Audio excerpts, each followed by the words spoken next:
All right, we'll go ahead and get started with our quick intro while folks continue to join us.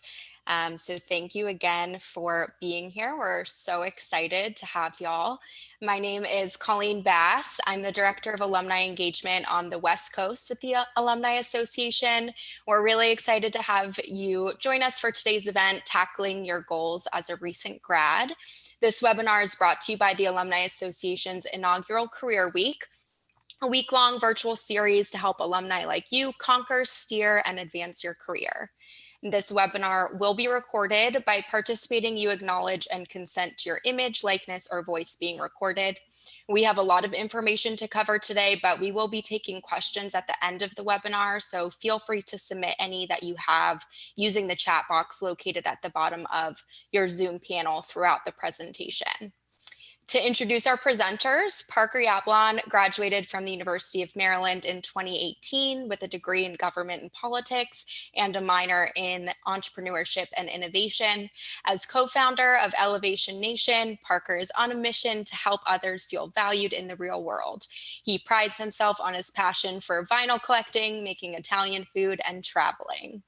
Sam Panitch graduated from UMD with a degree in operations management and business analytics. He also co-founded Elevation Nation after he realized the struggles college graduates have upon entering the real world, with the goal in mind to help teach young adults the skill sets they need to live fulfilling lives. Sam has a passion for trying new foods, learning new skills, and constantly elevating. And now we'll get started. Parker and Sam, take it away. Thanks, Colleen. Hi, everyone.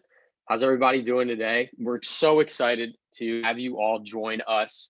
I know that in this crazy Zoom world, it's very easy to keep our cameras off.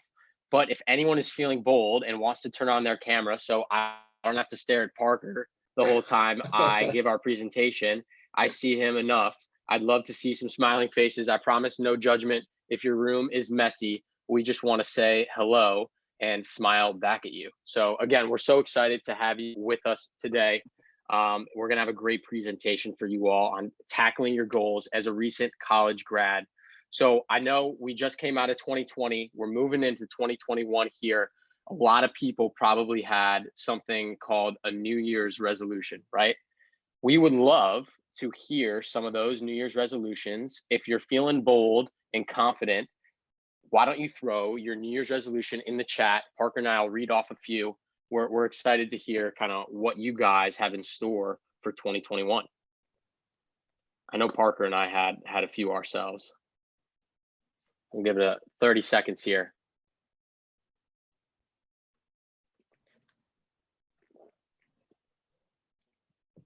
There we go. Get a job, get married. Love it. Those are some good goals, good New Year's resolutions. 3 books every 2 months. I'm gonna brag for a minute. If you see over my head here, this is my book collection. Every year I have an artist paint the books that I read because I read on the Kindle. So I don't have a bookshelf. So that's my virtual bookshelf for the year. So I love that one. That's a great New Year's resolution. No procrastination, network, happy and healthy. Love it. Love it. Thanks, Phil. Perfect.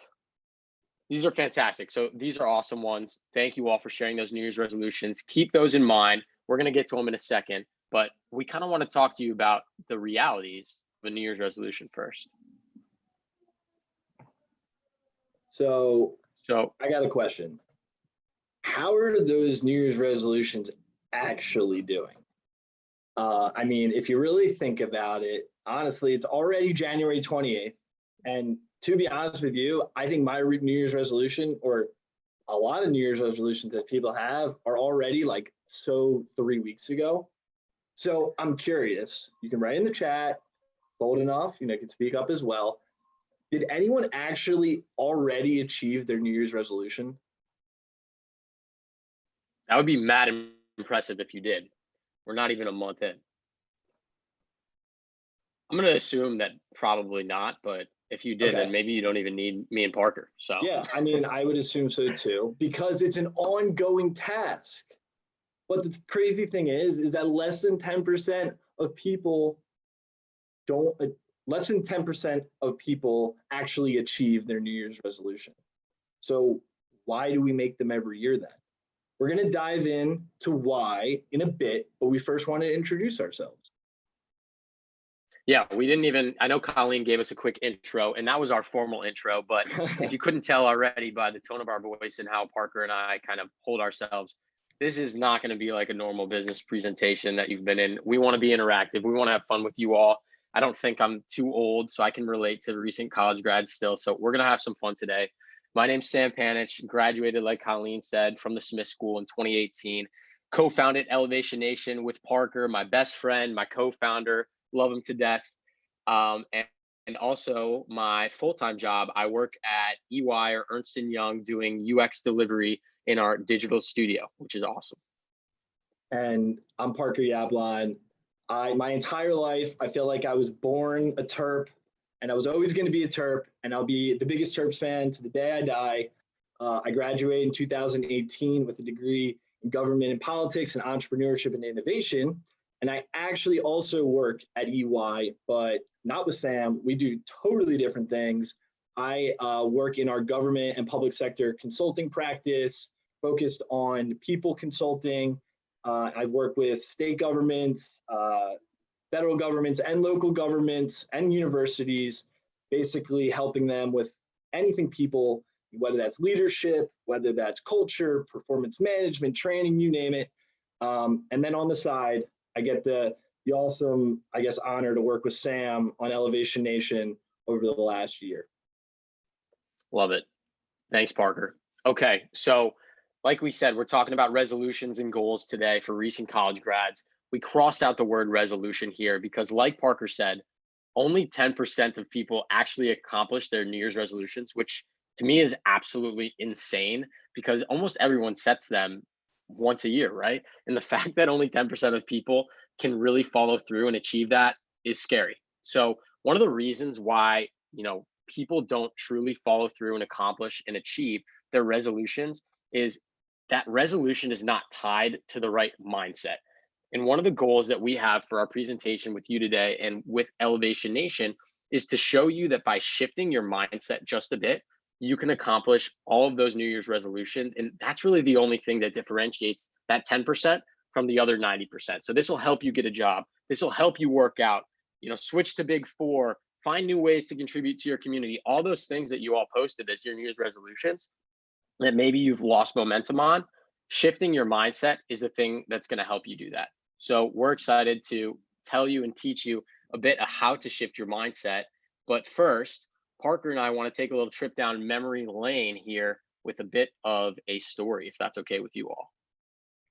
Let's do it. Hit the next slide, Sammy. So here's Sammy and I back in the college life. Look at us, very happy, smiles on our face, rocking my Ray Lewis jersey. Sam's not a Ravens fan. He was converted a Ravens fan for this day. But life at Maryland was amazing. We had such a good experience, and just everything was going our way. Sam, can you get the next one? Yep. So fortunately enough, during our senior year, we actually got our jobs, and then we were like, on a whim, let's go travel the world before we start our jobs. So we spent about a month in Asia. We traveled to China. Literally, this picture you see, we were standing on top of the world, looking down on the Great Wall of China, on the rest of the world. Metaphorically, literally, whatever you want to take it, life was amazing.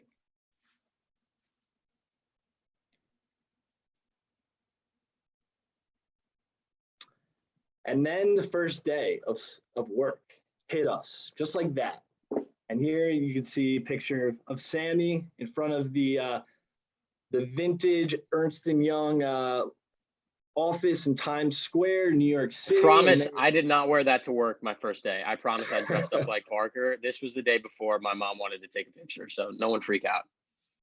And there's me with that fake smile. And I'm going to say it's a fake smile because it was an exciting day because I felt like the chapter, like a big chapter book was turning. But honestly, if you look back at those pictures that I just showed you of me, I was so scared of this day. Life was great, but I was so scared of this day. And then on my first day at EY's big company, I went in and I felt so lost. I felt like why was I there? But the crazy thing is that you would think that it would go away after a day, after a week, after a month. And it got to the point, I was there for 3 or 4 months. And in the consulting world, if you know much about consulting, there's something called the bench. And basically the bench is when you're not placed on a project, you are waiting to then fill a role on a project. And I was on the bench for 2 months because I was just, it just worked out that way. It was nothing wrong. It was just, it happened to work out that way. And basically what you do on the bench is you kind of sit around and you wait. You can help out with some internal stuff. You can help out here and there, but essentially you don't really have a manager. You're still getting paid, but you're just there waiting. First week, honestly, was amazing. Not really doing a lot of work, hanging out, meeting, having conversations with friends and whatnot. But then as the week went on, I felt so lost. I felt like my purpose at the workplace was being ripped out of me.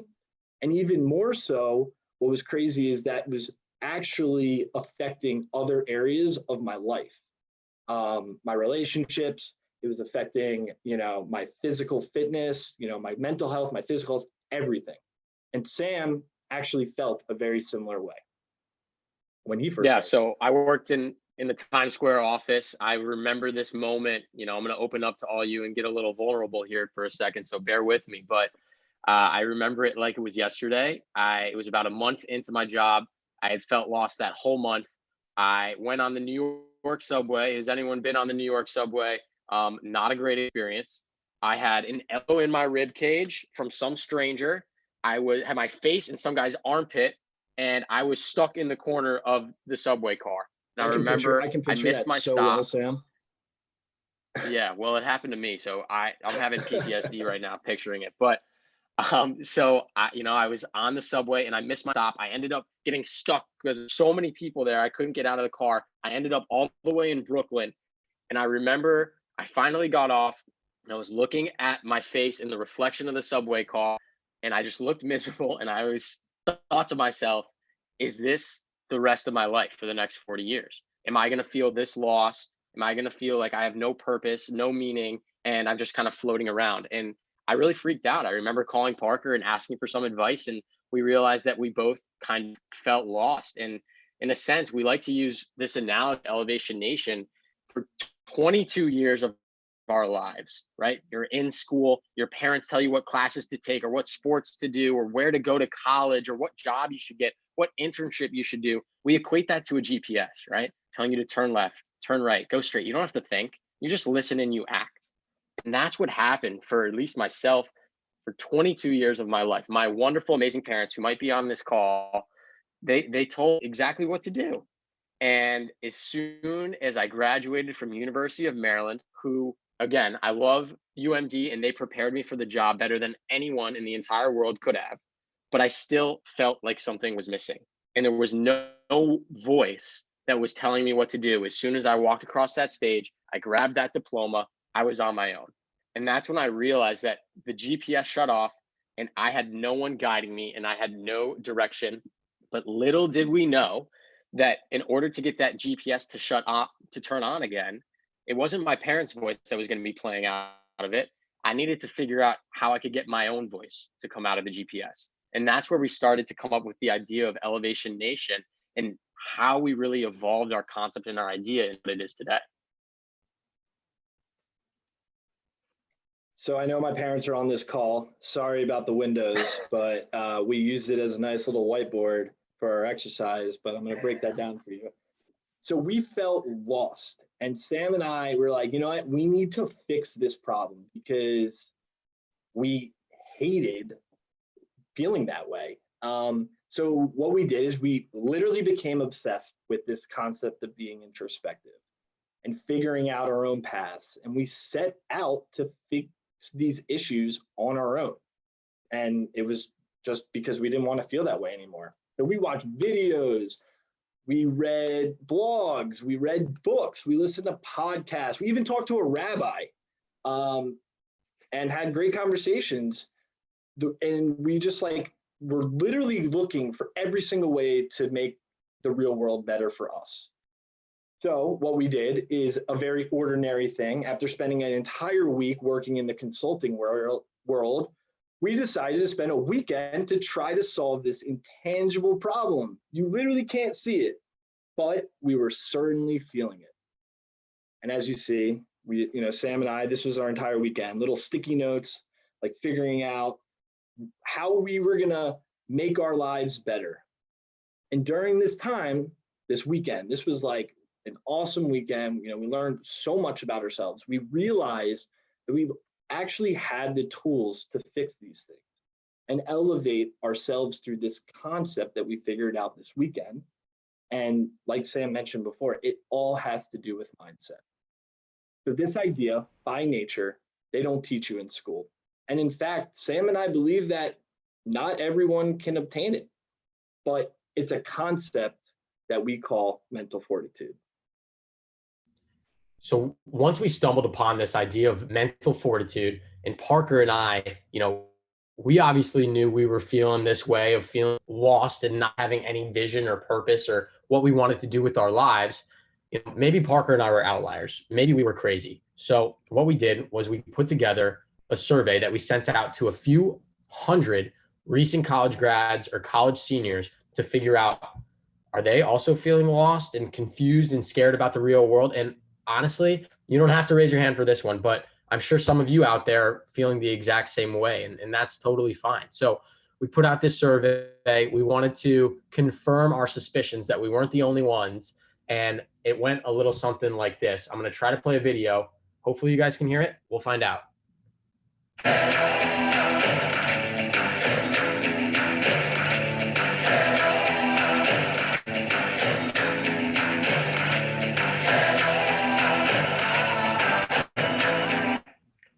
I want to pause it here quick because they're coming in really fast, but take a look on the screen right here. There are a heck of a lot of fears that came in all throughout our survey. Recent grads and college seniors across the world came in and were telling us different things that they were feeling when they were about to enter the real world.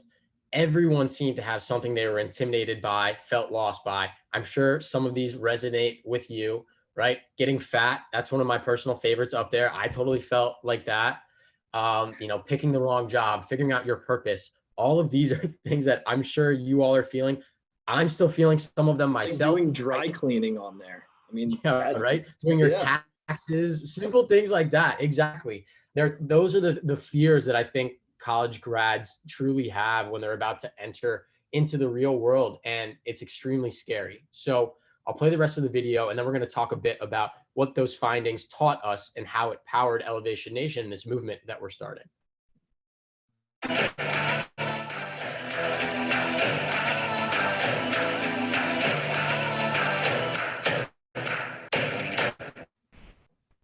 All right. Fancy video. Thanks for watching. So one of the pieces on that video is something called mental fortitude. So now that we solidified that we were not the only college graduates that were having this problem, there are hundreds of problems out there. We started to research, how can we change our mindset so that we can go from being the passengers, just listening to the GPS telling us what to do, to truly being that voice of that GPS that's directing us where we needed to go in our life.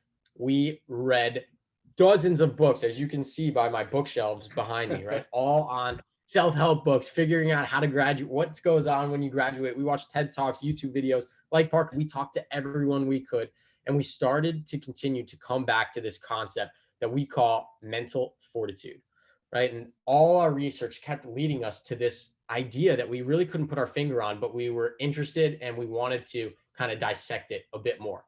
So we're going to dive into what mental fortitude actually means. So by definition, just the word fortitude is courage in the face of adversity.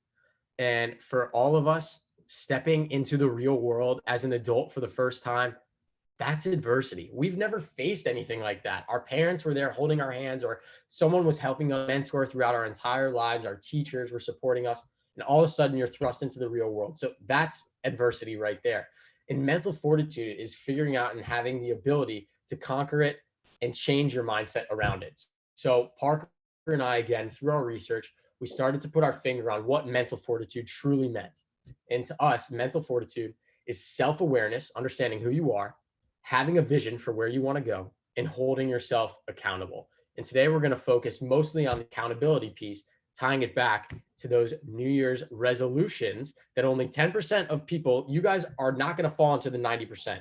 We're going to help you today fall into that 10% of people that truly do accomplish their New Year's resolutions. So I have an embarrassing picture of Parker next.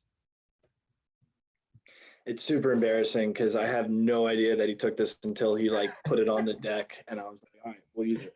It's fine. It's a beautiful picture. Look at me in the Lincoln Memorial. I'm literally standing on, looking down that beautiful water in beautiful DC, looking at the Washington Monument. So before we told other people about this grand idea of mental fortitude, we needed to make sure that it worked on ourselves. So we took more self-assessments. We talked to even more people, and we, most importantly, changed up our routines in our life.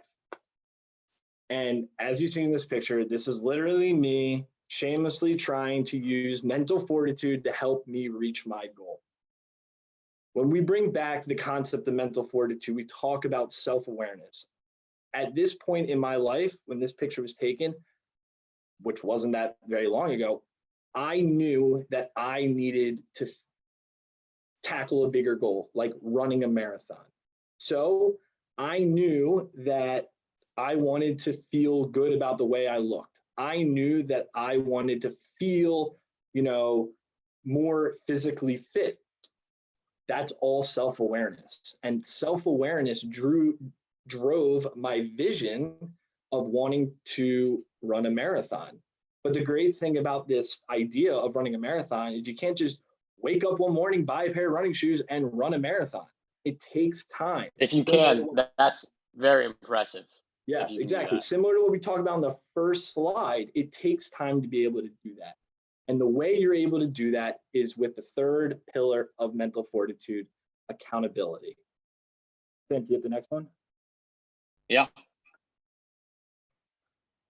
So once we figured out mental fortitude for ourselves, we needed to see then if it was going to work on some of the people that actually were going through similar things that we were. So we literally asked the people who fill out the survey, hey, we want to see if this is going to work. So we put together a 30-page workbook with all of the exercises that we did and all the things that Sam and I believe unleash mental fortitude in young adults. We gave it to entrepreneurs, gave it to athletes, graduates, college kids, people from the survey. They all did it. And I think they pretty much all said the same thing, which was really interesting. As simple as some of these exercises that we have in here were, these people said to us, they didn't take enough time to get to know themselves better, understand where they wanted to go, and then how to stay on track. So in short, I believe we were able to help shift their mindsets just a little bit and give them a roadmap for mental fortitude. So now we're going to have a little bit of fun, and we want to help shift your mindset a bit and give you a little taste of mental fortitude.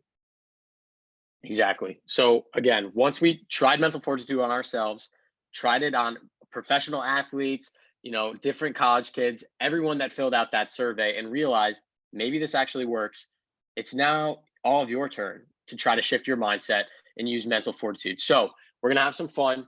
I know we talked for a lot. It's time for you all to do some work. Parker and I have been working all day.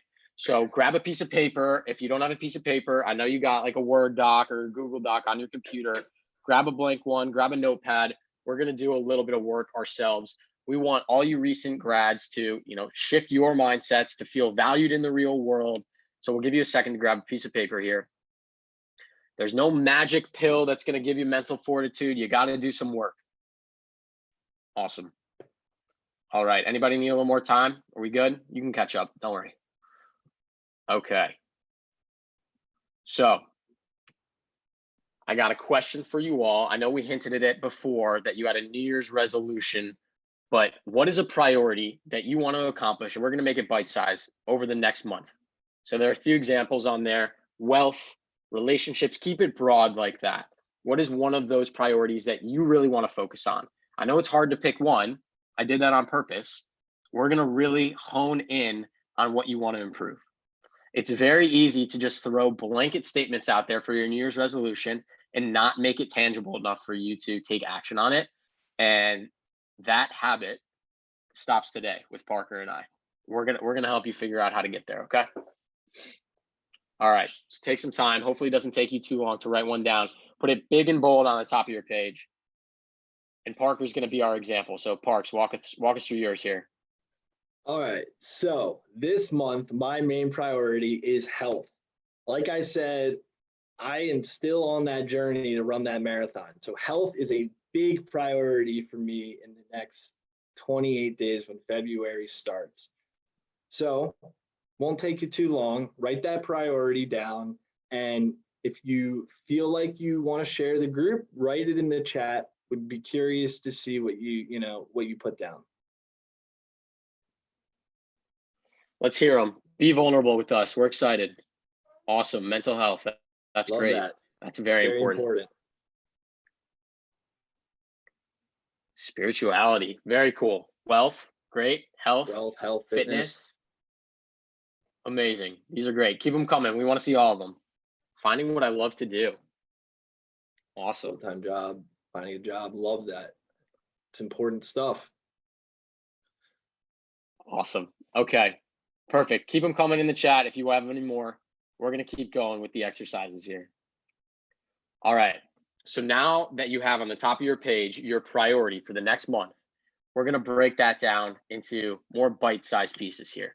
So I want you to think of 3 goals that are going to help you accomplish that priority that you put on the top of your page. Just 3.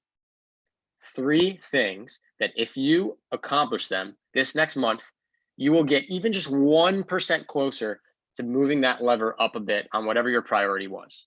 So take some time, write it down. The format will kind of look like this in case you're curious. So let's walk through some of my goals around my health priority.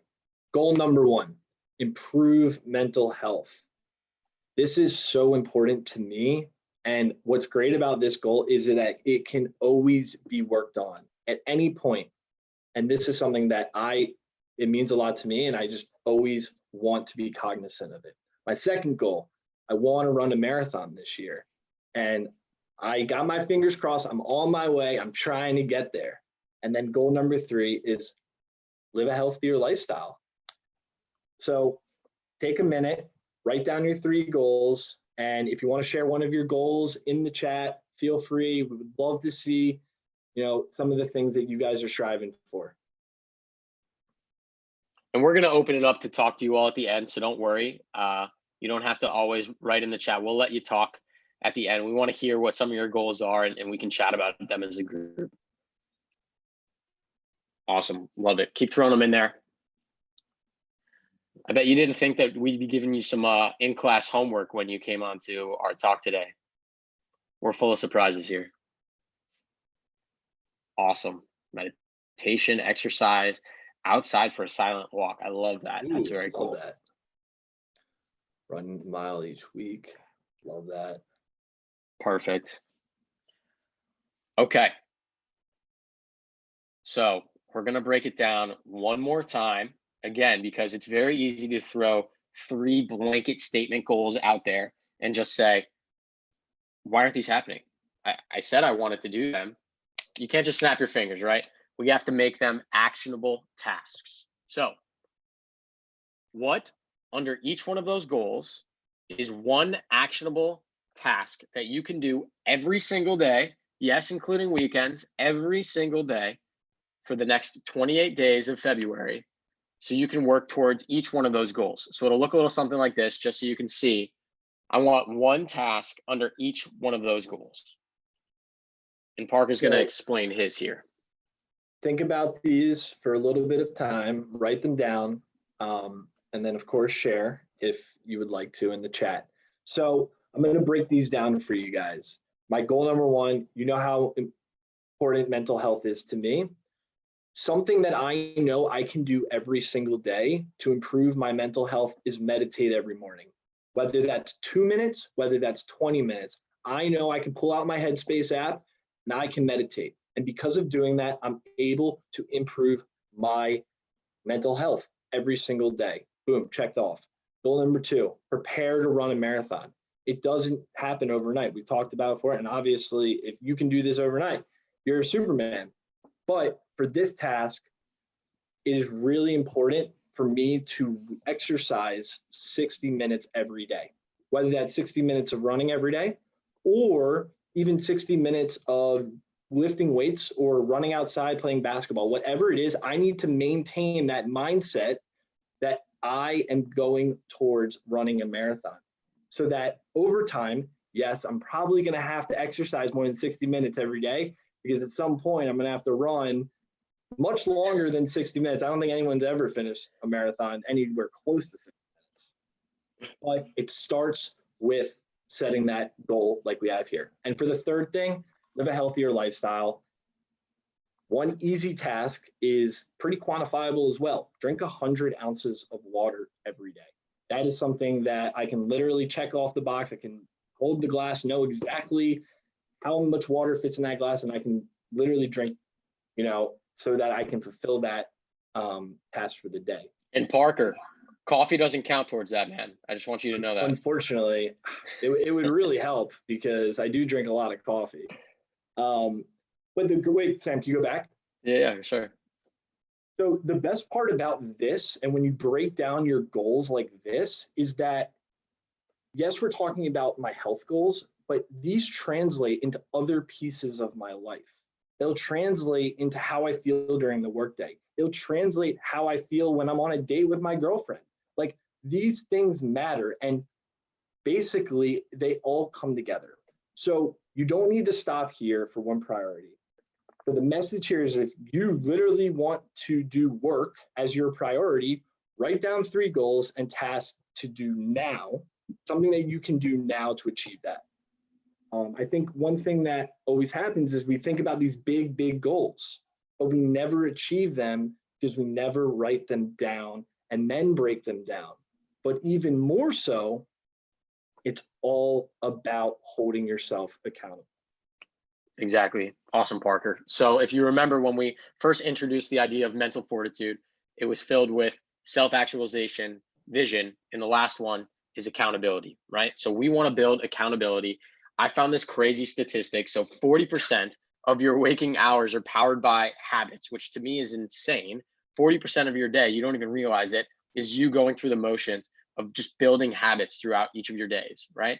So if we can translate just a little bit of that time, just a sliver of that 40% into a new positive habit, you're going to continue to grow and grow and grow and build upon that, right? So as soon as you turn it into a habit, and that's why we say every single day, all of a sudden you're now growing exponentially, right? So Parker and I are competitive. We like to have fun. We have a challenge for you all. We're calling it the 28-day challenge. And we're going to talk about it in a second here, but I want to stress this one piece. Parker and I, we're not psychologists. We're not doctors. We only got our undergrad from UMD, so maybe we'll come back to get those. But we're not trying to preach to you in terms of these crazy, amazing new concepts, right? We didn't come up with any of this stuff. It's simple ideas that, to be perfectly honest, we all just overlook because it's easier to brush it aside. It's easier to just paint a broad picture of saying, I want to, improve my health. That's my New Year's resolution. I wrote it down. Maybe it'll happen. I don't know, right? How many of us do that? And that's why the statistics are so low for people actually completing them. It doesn't take that much more work to turn a broad New Year's resolution from something that's, maybe a pipe dream into something that's actionable that you can do each and every day. And again, build it into a habit. So again, I want to stress, Parker and I, we love talking about this stuff, but we're not doctors. We're not psychologists. These are really, really simple things that we think, not that they're not taught in school, but maybe we just forget about them over the years and we outgrow them. We think we're too good for them. And we want to bring all that back. So moving on to the 28-day challenge here, which we're really excited to share with you all. Parks, you want to tell them about what we got in store? Sure. So you see these nice little schedules. So if you want our 28-day challenge, throw your email into the chat. seriously, just throw it in the chat. We want to empower you to build accountability and habits. And Sam and I think that this is the first step to be able to perform those tasks. So simply just put your email in the chat and we will literally send you these. Sam, can you hit the next one? Yeah. I made these, by the way. I'm really proud of them. So I'm no artist, but thank you very much. They look great, Sam. Thank you. So we know definitely, as you guys saw, we were vulnerable. We opened up to you all. The real world can be scary. It still is scary. There's craziness going on every single day, it seems. So we get it. We empathize with you all. We're all in this thing together. At Elevation Nation, Parker and I, we just love mentoring other people and helping everyone else out, figure out, how to get mental fortitude, how to shift their mindset, because we went through some really hard times, to be perfectly honest. When I was getting elbowed in that subway, I was not in a good place, right? That was not fun for me. And I don't want any other recent grads to go through that. I want to empower you all to feel confident in who you are, your purpose that Maryland has taught you over these years. They're empowering you, and we want to empower you and take it one step further and teach you mental fortitude and help you shift your mindset. So we got a couple things we want to offer you all. This QR code, right? Parker, you want to tell them about the fancy QR code we made? Yeah, it's actually really cool. So basically, like Sam said, Sam and I just love mentoring and helping young adults. So we made some time available on our calendars, and we're not going to tell our employers, just kidding, but there's time on our calendars for the next 30 days, and you can use this QR code to set up some time to hang out with us. We can talk through that 28-day challenge. We can talk through those fears about the real world, some of the issues that you're going through, or if you just want to chat, we are happy to meet you. And all you got to do, Sam, I believe, is take a picture or bring out your camera or something, and it opens up, right? Parker, you're aging yourself here. You're supposed to be hip and know these things. Yeah, take out your camera. QR codes are getting aged out anyway. Maybe scan the QR code. There's also a link on the bottom. Colleen can include that when we send out a recap video. But seriously, this is hooked up directly to our calendars. We made some free time available for you all in the evenings after work, so it's not a big deal. But we'd love to talk to you all and mentor you all and help you in any way we can. We'd love to hear how your 28-day challenges are going. We'd love to maybe provide some support in any way we can. If you need a coach, someone to kick you in the butt and hold you accountable, that calendar's not doing it, you need someone to yell at you, we can be like the Peloton of your New Year's resolutions. I'm happy to yell at you and inspire you through a video chat or a FaceTime. So we're excited. Put some time on our calendars. We really would love to hear from you all. But if that's not your style, we got a couple more passive ways that you can learn with us. So Parker and I recently launched the Elevation Nation podcast. It's on Spotify, it's on Google, it's on Apple, it's on all of them. So check it out. We, talk about mental fortitude. We interview some really cool, interesting young adults who have just graduated and went through those same fears, those awkward times where they didn't know who they were, what they wanted, and made it to the other side. So you can get inspired from their stories. You can email us, check out our website, check out our Instagram. You guys are all younger and cooler than us, but we just made a TikTok. So if anyone knows how to do that, let us know, because I literally have no idea. I'm so awkward. Making a TikTok was a big deal for us, but I think we're having a lot more fun than we expected with it. Exactly. Yeah. So check those out. We'd love to hear from you all. And, thank you for the time. We would love to chat with you all and answer any questions you might have. Colleen, were there any questions in the chat throughout the presentation at all? I just saw one come in recently. How many tasks should we have for each goal? And if anyone else has questions, feel free to put that in the chat, or you can just take yourself off mute and ask directly.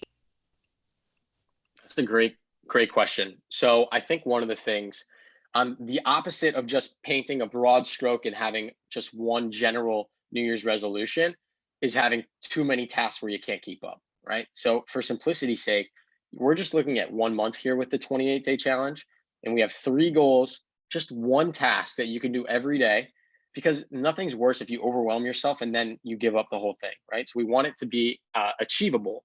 So one task per goal, we think, is plenty for the next 28 days. And the greatest thing about this is that you don't need to marry yourself to one task. If I can figure out another way to improve my mental health, and I already know that I'm going to be able to meditate every morning, I can add another task that I can fulfill during that day. So it's whatever you feel comfortable with, but it's all about holding yourself accountable. If you write down all these tasks and you only complete half of them, then what's the point, right? Any other questions we can answer? I see why TikTok. Why TikTok? Mona, could you come off mute and maybe explain your question a bit more if you don't mind?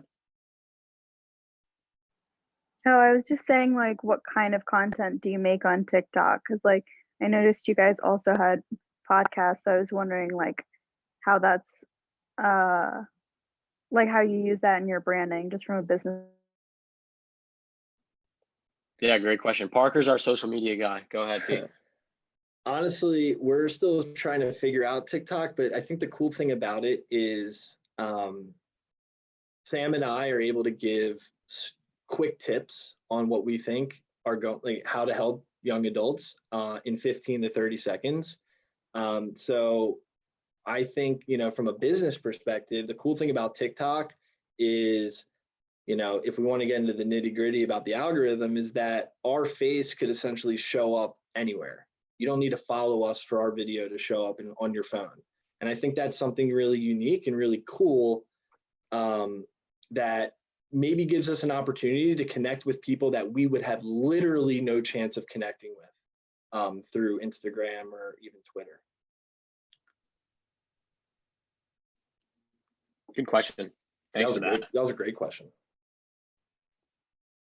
Any other questions or comments or concerns or things you all want to say?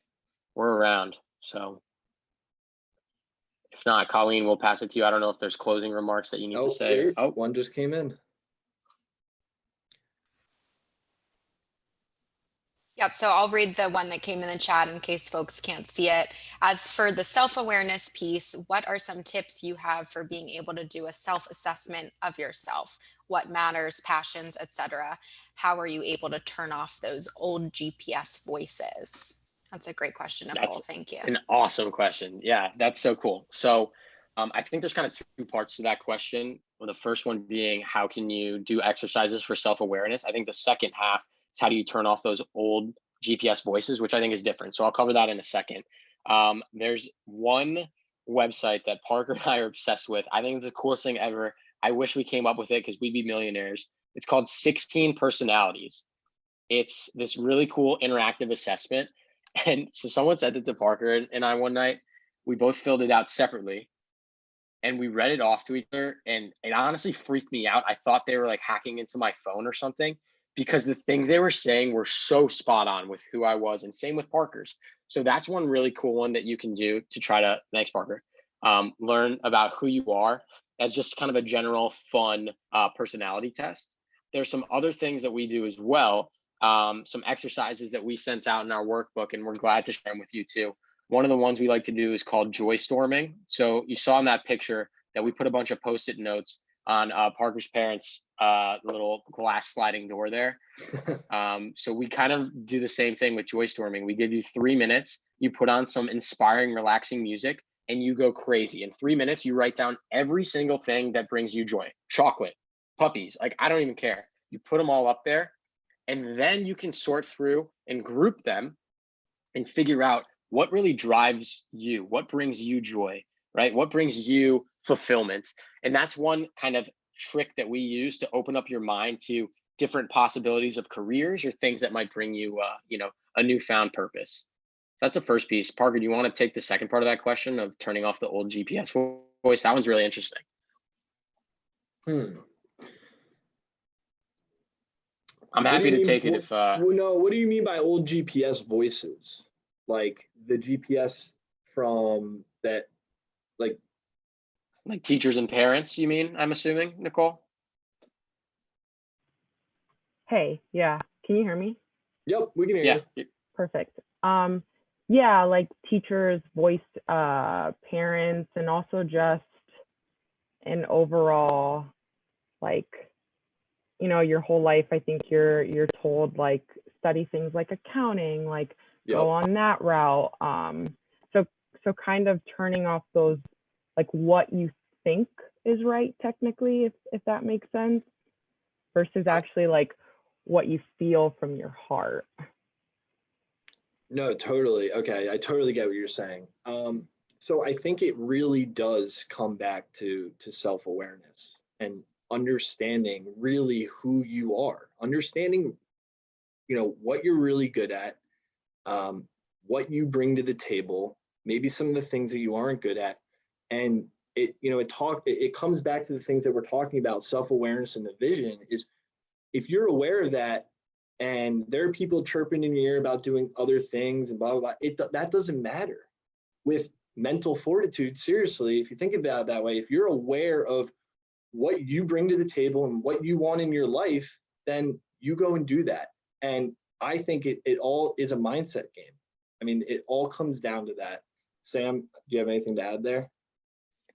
No, I mean, I think that's a big piece. It's also, I hate to say it, but it's not just easy as snapping your fingers, right? Yeah. I think, Parker and I would be lying to you if we said, yeah, you just shift your mindset, figure out who you're all about. And then all of a sudden those voices that have been telling you what to do for the past 22 years, they just go away, right? It's not that easy. So I'm not going to pretend that it is. But I think as soon as you start to become more confident in who you are as a person, what you bring to the table, and you can have those honest conversations with maybe some of those people that are steering you in a different direction, and you can paint the picture to them. Look, I've done the work. I figured out what I'm good at. I figured out that there are different career paths for me, right?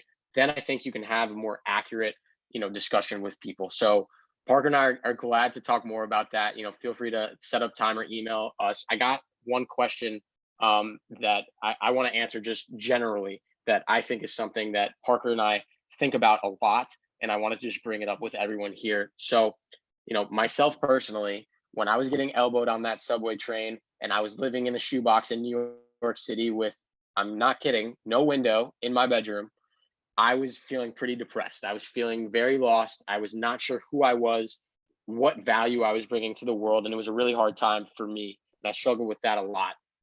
So, as we started to learn more about mental fortitude, and that really was the inspiration of us, figuring out how to change our mindsets, because I didn't like the person I was becoming and I didn't like the place I was in.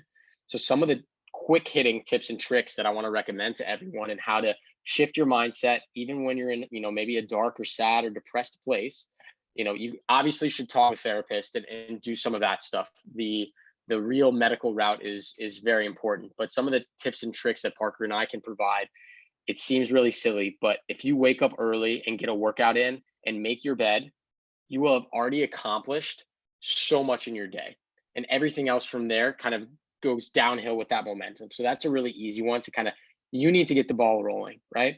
And at the end of the day, it's on you to get your own butt out of bed and start to get that momentum moving. Another simple one that I know Parker made a TikTok on is drinking a giant glass of water first thing when you wake up. So I know that sounds insane, but I started to do it, and I feel so much better. It helps me fulfill my task. That's true. That's true. Not coffee, not any of that. A big glass of water. You're so dehydrated throughout the day. Like, no wonder you wake up and you want to hit snooze again. Like, your mouth is dry, you're tired, you're groggy. Drink a giant glass of water, splash some cold water on your face. I've started to take cold showers in the morning, like a minute 30 cold shower at the end of my morning. That'll wake you up. But at the end of the day, you gotta push through and pull yourself out of it. So there are definitely some tips. If anyone wants to talk more about the place that I was in, feeling a little depressed, and I can give you guidance on that, feel free to reach out. I'm happy to talk one-on-one. So I see a question from Rachel. I think this is a really important question. This is something that Sam and I talk about, but I also talk about in my work as well, because we're helping, I help the people I work with figure this stuff out too. So the question is, any suggestions specific to us pandemic grads for starting a career and working remotely? So Rachel, are you talking about you have a job already and you're trying to get some advice or recommendations, or do you not have a job? Can you guys hear me? Yep. Yeah, I've been working for like 2.5 months now, Awesome. like all remotely. Sweet. So I think the biggest thing, and when I speak to people who are joining our firm, or Sam and I, when we have conversation with people through Elevation Nation, is the biggest thing I think when you're starting in your career, especially in this remote environment, is being able to connect with people. Because if you're sitting at your desk and you're behind your computer and you're not talking to anybody, there's no interaction, you get really lonely. And I think that loneliness is going to translate into some negative aspects of how you're going to perform. Some people can do it, some people, can't. But I think the biggest thing, especially if you're just starting out, is one, for your mental health, is being able to feel like you're in an environment where you're collaborating, you're meeting new people. So that's one. But also, when you're starting a career, you want to be able to understand the culture of that company better, where you work. You want to understand what is work like? I mean, it's the first time in your life where you're working a full 40-hour work week.